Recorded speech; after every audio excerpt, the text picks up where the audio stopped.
نحمدہ نصلی علی رسولہ الکریم اما بعد فاعوذ باللہ من الشیطان الرجیم بسم اللہ الرحمن الرحیم رب اشرح لی صدری ویسر لی امری واحلل عقدۃ من لسانی یفقہوا قولی اللہم فقہنا فی الدین۔ سورۃ آل عمران آیت نمبر 44۔ لفظی ترجمہ، روٹ ورڈ اور تفسیر۔ ذالکہ یہ من انبائی کچھ خبریں ہیں، الغیبی غیب کی، نوحیہ ہم وحی کرتے ہیں اس کو۔ وحی کیا ہوتا ہے؟ وحی ہوتی ہے خفیہ اشارہ، الیکا طرف آپ کے، وما کنتا اور نہ تھے آپ، لدیہم ان کے پاس، جب یلقون وہ ڈال رہے تھے، اقلامہم اپنی کلمے، ایہم کون ان میں سے، یکفلو کفالت کرے گا، مریم کی، وما کنتا اور نہ تھا تو، لدیہم ان کے پاس، اذ جب، یختصمون وہ جگڑ رہے تھے۔ خاص و آدمیم اس کا روٹ ہے۔ تفسیر، بسم اللہ الرحمن الرحیم۔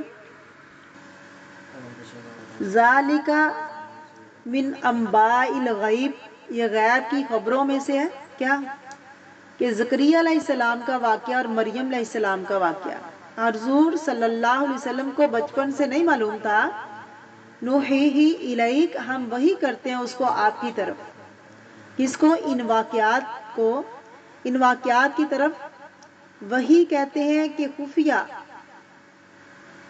اشارے کو، یعنی خاص طریقے سے یہ علم دے رہے ہیں اللہ رب العزت۔ وما کنت لدیہم آپ صلی اللہ علیہ وسلم ان کے پاس اس وقت موجود نہ تھے۔ کون؟ محمد صلی اللہ علیہ وسلم۔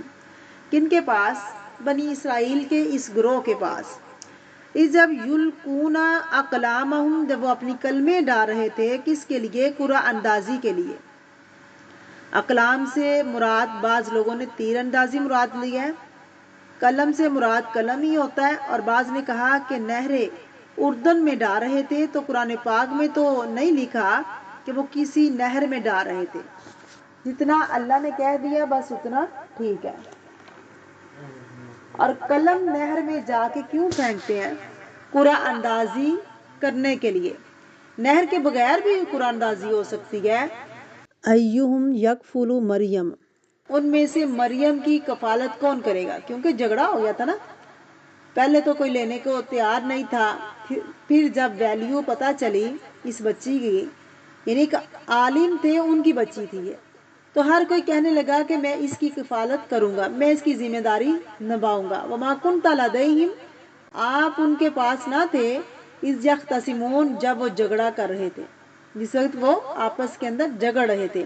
اس سے پتہ یہ چلتا ہے کہ یہ کلام اللہ رب العزت کی طرف سے ہے، یہ باتیں وحی کے ذریعے نبی کریم صلی اللہ علیہ وسلم کو بتائی گئی، یہ باتیں بالکل سچی باتیں ہیں، اور ان باتوں میں ہم سب کے لیے سبق ہے۔ یہ سبق ہم خود اپنے لیے بھی لیں اور آگے بھی پہنچائیں اور اپنے بچوں کو بھی سنائیں،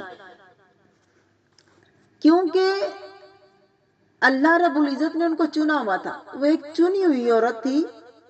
ایک عورت کا یہ رول، عورت کی یہ تعظیم اور مقام، یہ ہمارے معاشرے میں معلوم نہیں۔ اللہ تعالیٰ کس طرح ایک عورت کو اتنی اہمیت دے رہے ہیں، تو عام طور پر ایک عورت نہیں، دو خواتین کا ذکر ہے۔ تو پچھلی آیت جو ہم نے پڑھی تھی اس میں بھی اللہ رب العزت نے کیا فرمایا؟ اے مریم تجھے اللہ نے چن لیا ہے، تجھے اللہ نے چنا ہے، تو اللہ کے آگے سجدہ کر، اللہ کی عبادت کر۔ اللہ رب العزت نے حضرت مریم علیہ السلام کا یہ رول، یہ عورت کی تعظیم اور مقام اللہ نے بیان فرما دیا، جو ہمارے معاشرے میں کسی کو معلوم نہیں۔ اللہ تعالیٰ نے بیان کیا کہ کس طرح اللہ رب العزت نے ایک عورت کو اتنی اہمیت دی، اتنا مقام اور مرتبہ دیا، جو کامل ہوئی تھی، عبادت کے اندر بھی خالص تھی، ذکر و اذکار کے اندر بھی خالص تھی، اس لیے اللہ تعالیٰ نے ان کا تذکرہ قرآن پاک کے اندر کیا۔